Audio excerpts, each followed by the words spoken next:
Nothing is more difficult and therefore more precious than to be able to decide. Napoleon Bonaparte. Hi, I'm your host and author, Dr. Matthew Kutz. This is the Contextual Intelligence Podcast, and I wrote the book, Contextual Intelligence, How Thinking in 3D Can Help Resolve Complexity, Uncertainty, and Ambiguity. And in this episode, we're going to be talking about Chapter 10, Decision Making in a Variable-Rich Context. And right off the bat, we understand that so often the decisions we make have so many different variables that need to be considered. And one of the things that leaders wrestle with often is deciding which variables to emphasize, which variables are important, which variables are not important, and even where to find the pertinent and important variables. I mean, there's so many variables. And a big part of this book and a big part of my leadership philosophy centers around the notion of understanding and grasping complexity and how important it is that we understand complexity is different than complication. But what's interesting about the complex situation in which we are in is not only that there's a lot of variables involved, but the number of variables is often way more than we consider. What's interesting about this is that complexity is ubiquitous, right? It's everywhere. The problem is not that we don't recognize complexity. The problem is that complexity is way more dramatic than we want to believe it is. We all recognize that there's several variables that are pertinent to a situation, but when we begin to look into those situations, we begin to recognize that there's way more variables than we even considered. Good decisions are difficult to come by, and even more difficult when you have no idea where you want to be. If you don't know where you want to be, then any decision will work out. It's only after you found yourself in the place that you do not wish to be that these decisions come back to haunt you. And understanding how to get to where you want to be requires identifying the variables that influence and affect the particular situation. Wouldn't it be great to know how haunting a decision will be before you make it? Well, you can't. Once people find themselves in an undesirable position, many mistakenly assume it was the decision that brought them to the predicament.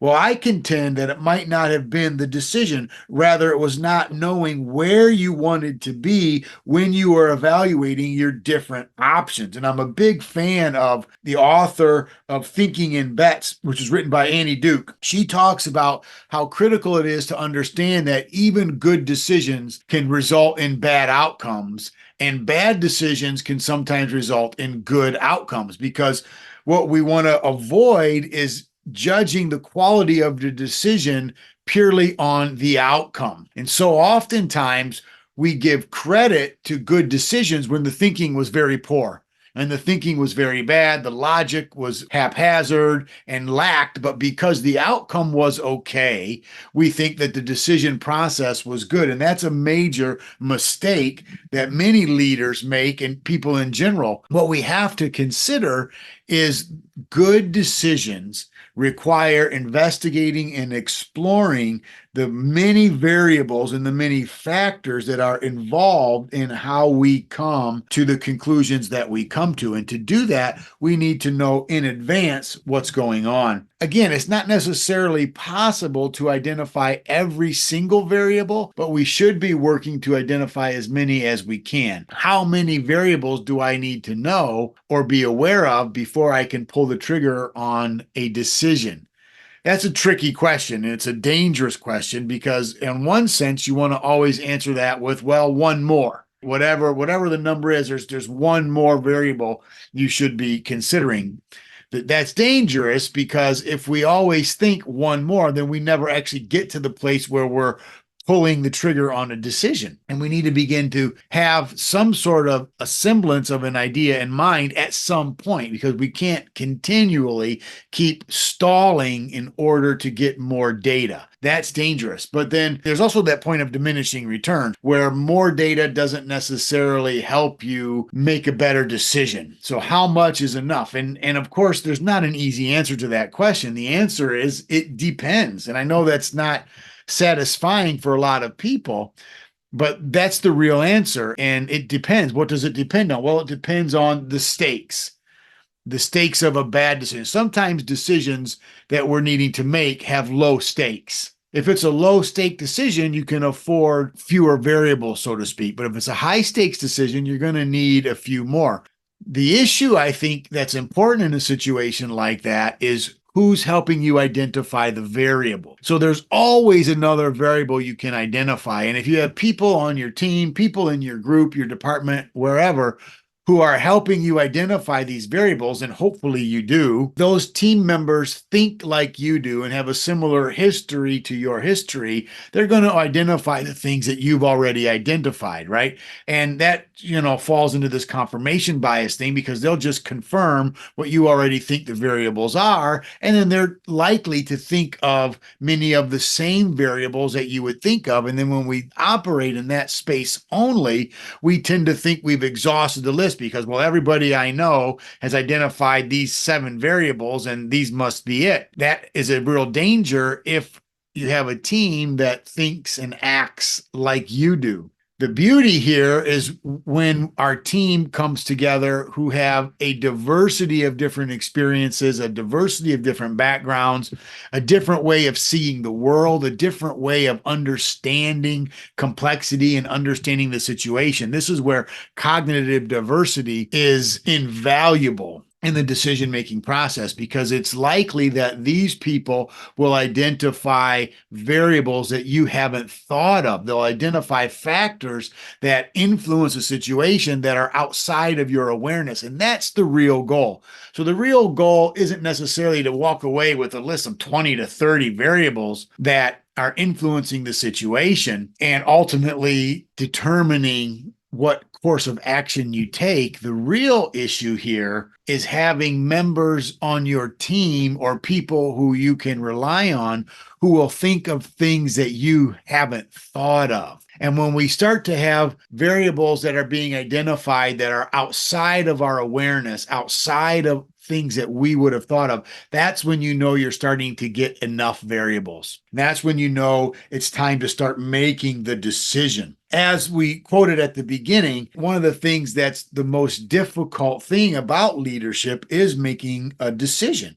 So because of that, we have to have people who can help us do that. One of the things that I like, and goes back to the children's story. We all remember the Cheshire Cat from Alice in Wonderland. That scene in there where Alice is looking to decide which way to go. And I love it because the Cheshire Cat points out the very obvious thing, that knowing where you want to be is critical to know which direction you go, because she asked where should she go, and the cat says, well, where do you want to go? And she didn't know. So the cat says, well, it doesn't matter. just go. One of the most poignant lessons we can learn in leadership when we're trying to make decisions in a context that has so many variables that affect the outcome. We don't want to entertain the decision. We don't want to engage in the decision-making process before we clearly articulate where it is we want to be. This is directly tied to the skill of foresight. We have to have foresight in place so we can know exactly what it is we want to do and exactly the place we want to be at the end of it all. Educational and cognitive scholars, in fact, have claimed that intelligence cannot be accurately assessed when using scholastic tests through academic scores, right? Such as IQ, GPA, and things like that. These scholars are starting to say that intelligence rests in our capacity to accurately diagnose and appropriately respond to our environment.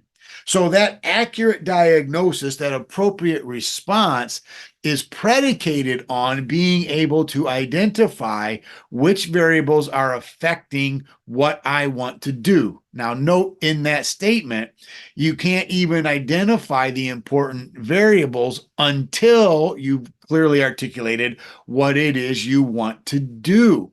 And this is how intelligence is being reshaped for us today. And for many of us who are Gen Xers or baby boomers, and some of the older managers and older leaders have learned to depend upon IQ and professionalism, right? GPA, traditional standards of measuring intelligence for placement on teams, right? And who's going to be on my team, and the quality outputs that a team can generate, we typically associate with being tied to or related to IQ.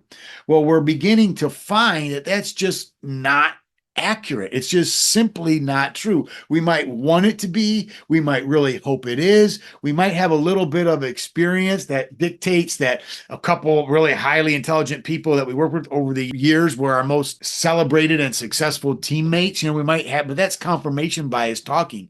The evidence is fairly clear that intelligence is being reinterpreted through this lens of being able to articulate where it is I want to be. And then once we set that in place, now I can determine which variables are influencing the outcome.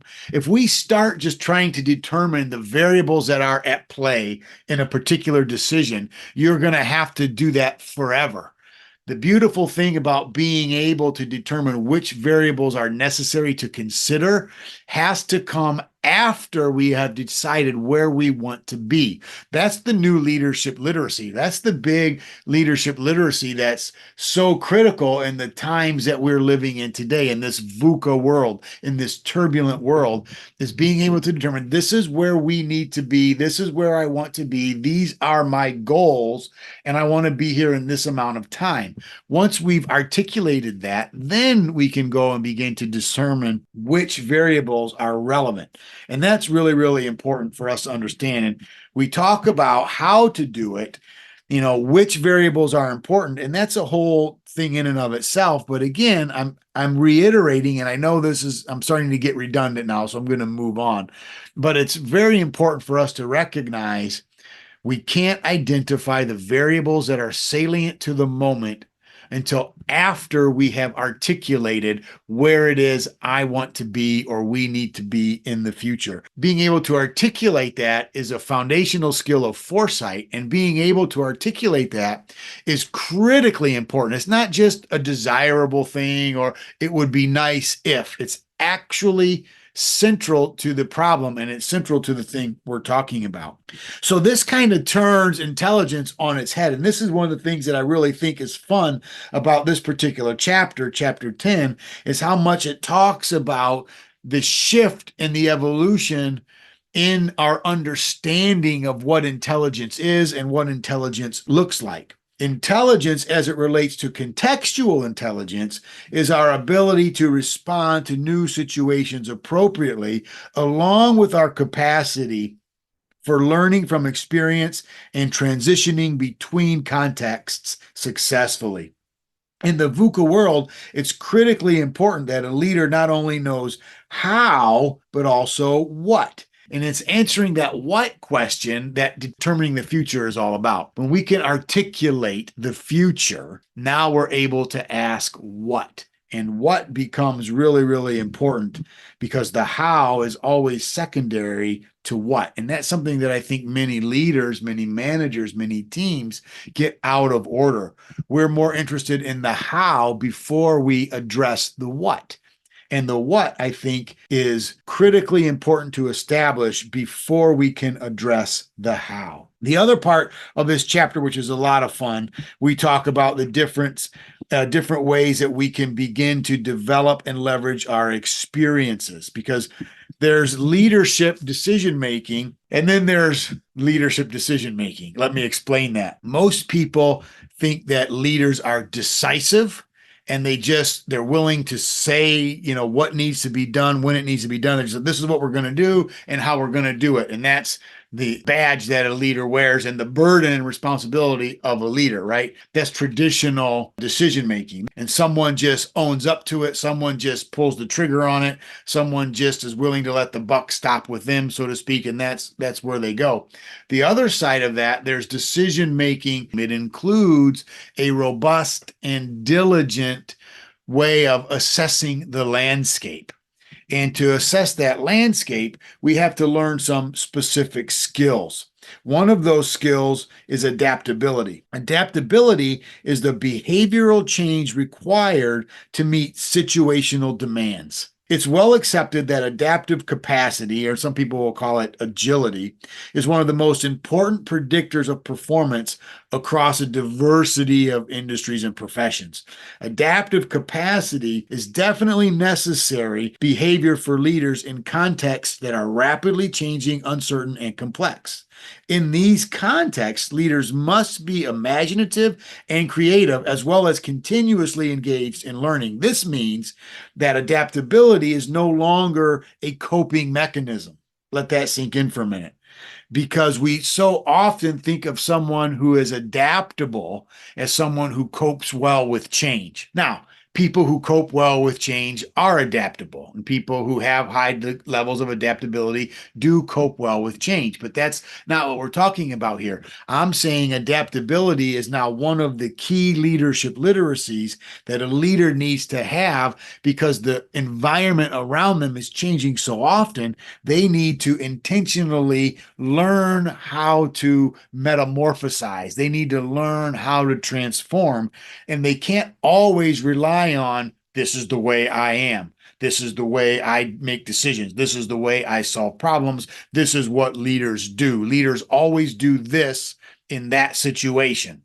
And that becomes very dangerous because it pigeonholes you and actually prevents you from seeing what's actually there. It actually prevents you from recognizing some of the other variables that are affecting the opportunity that is before you. That's why we have to be adaptable, especially when our teams aren't ideal. Now, hopefully you can build a great team around you. And again, a great team, the way I'm defining it for this particular context, is a team that has a diverse array of experiences and backgrounds to draw upon. And remember, we said earlier, the best team members in situations like this are ones who will help you see things that you don't already see yourself, and more importantly, things that you wouldn't even have considered yourself. So that's really important. When that's absent, and even when it is there, you still need to be very adaptable. You need to learn to role play and see things from different people's perspectives. One of the greatest tragedies of successful leadership is you begin to think that your way will work all the time. And what's needed in this situation is the same thing that was needed in the last situation, and that's rarely the case.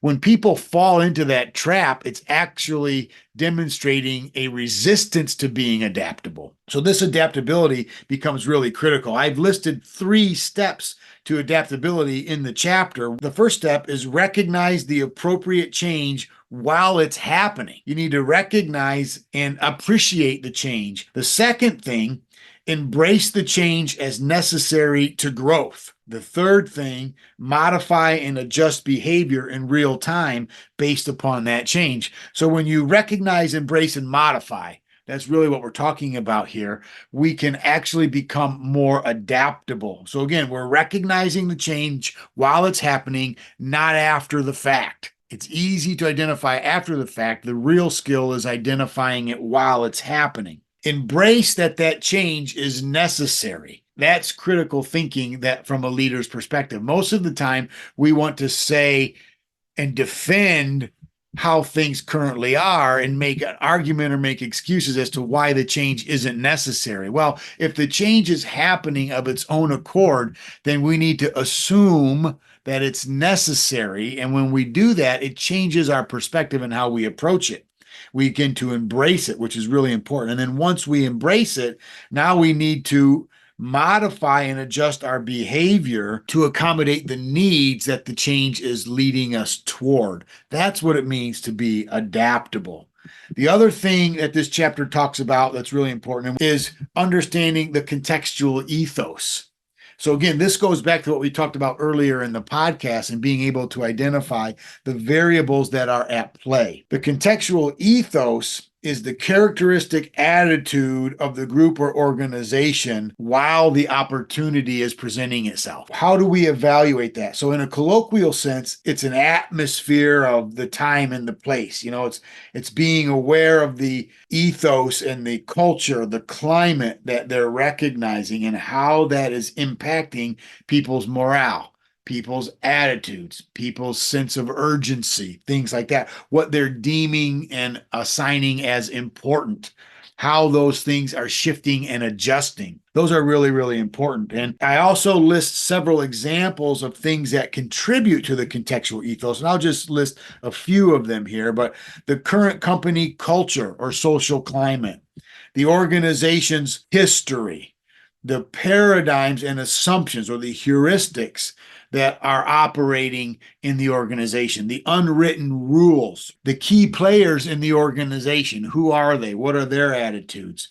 The idiosyncratic customs of particular teams and groups, the different perspectives of multiple stakeholders, all of these things and more, the political and religious structure and climate of the community and the organization. That's just a short list of some of the things I've identified as being pertinent to the contextual ethos. And again, when we're talking about all those things, think about all the things that affect those things. Political climate, for example, there's multiple things that are affecting that, whether it's an election year or not, whether there's an important issue on the ballot in your local community that particular cycle, or who might think it's an important issue and who might not think it's an important issue. These are the kinds of questions we need to be asking ourselves. This is what helps us identify the salient variables that are present in a situation. The other thing here that's really important about this and this whole adaptability thing, this whole recognizing the contextual ethos, is being able to transition successfully between contexts. I can't make the right decision.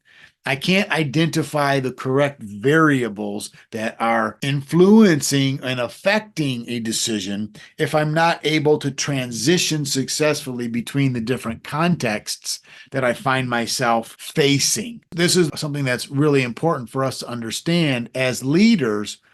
When we move from situation to situation, from event to event, from different geographic locations to different meetings throughout the day, every time we transition, we're entering into a new context. The temptation is to believe that the leader sets the tone or the atmosphere for the context. The reality is the context sets the tone for the leader's attitude and behaviors.